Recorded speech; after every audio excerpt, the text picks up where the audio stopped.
Hey world builders, welcome back to Build Together. Today is day 140. Today's prompt is, what's a piece of mythology that most don't believe in your world?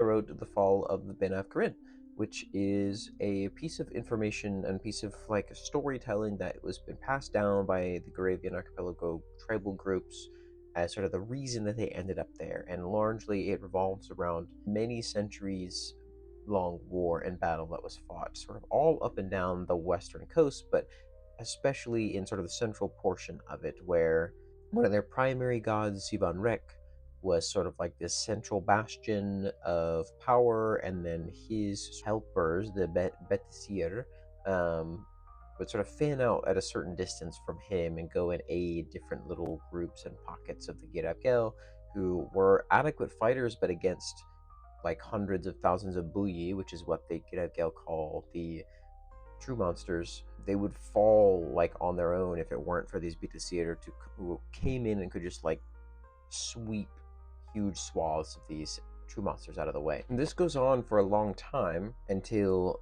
finally these things called the Ser show up and just start wreaking havoc.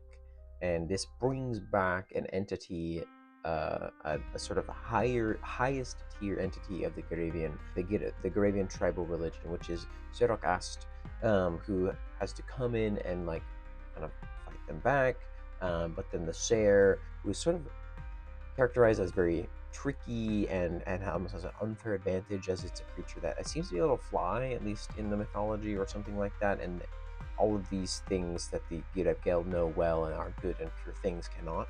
Zarkadas comes in, but then the Ser, who is a tricky creature, brings in many other Ser friends of its, and they just absolutely decimate Zarkadas. The war with him and the Ser kind of ends up traveling out into the western open ocean, and behind him follows the Sivan Rek and the Betisir, leaving behind a bunch of Giravians, except for a few large battalions taken by the Betisir.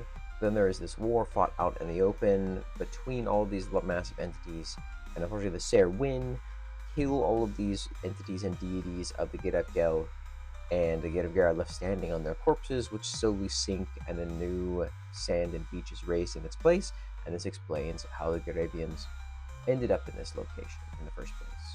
Now, most other people subscribe instead to the Great Conflict lore or mythology from the Church of Hormuz, and so they don't really consider this to be how this kind of thing happened, because there's a different specification of how the Girav ended up where they are in that tale. What's a piece of mythology that most don't believe in your world? Thanks for building together.